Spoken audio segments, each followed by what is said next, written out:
Hey Steve, it's Thursday, and that means that I've been thinking about my own need for God. 3 questions, and we're off. Number 1, am I putting my faith in Christ? This question is hard because yes and no. First, my yes. Yes, of course, part of me deeply trusts that Christ is going to do something. I'm going to ask him for help, for strength, for courage.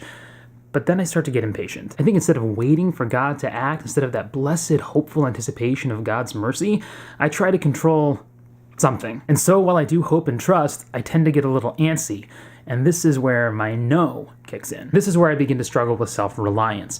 I begin to equate busyness for God with faithfulness to God. This can sometimes turn into me believing that just because I'm thinking about Jesus that it means that I'm trusting him, but that's not how it works. So yes, there's a part of me that says yes to him and a part that says no. I trust him for a little while, but then my patience wanes and I begin actively trying to make things happen for myself. So yes and no. Number 2, what wounds am I carrying around? Honestly, this question is a little bit more difficult to answer in this context, so I think I'll answer this way. Deep ones. I have some really deep wounds. Wounds that fester, wounds that cause me to act in ways that I detest. But in those moments where I trust in God, those wounds can be transformed into places of God's healing. And what's more, those wounds that I carry around, when they're transformed by God, can become sources of healing to others. But you see, the tricky thing about wounds is that they fester if they're ignored.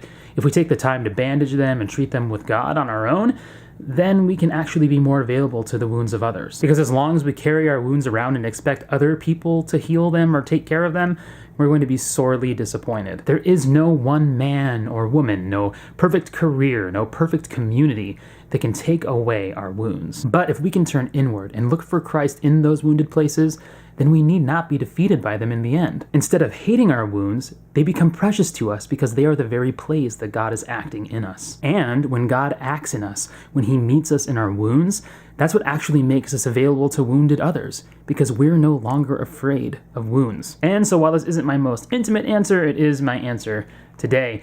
The wounds that I carry are deep, and my only hope is that those wounds can help make room for the wounds of others. Pregunta 3 says, my religious observance get in the way of following Christ? For me, I don't think that this is the exact temptation. If anything, I think I might go like the opposite way. Because I know that there is a danger in assuming that fasting and not Jesus saves me, that I might go the opposite extreme and say, meh, fasting is just not important today. I think my temptation is left to fall off the horse on the side of legalism and more onto the side of libertinism, but almost more in a sense of like a reverse Pharisaism. I'm so glad that I'm not like those hyperdox peeps that got caught up in all that religious expression and that I know our true theology and tradition. So wrong. It's so wrong that I think that way. And so for me, I don't think the question is so much whether I get caught up in religious expression, but whether I get caught up in the pride of not getting caught up in religious expression.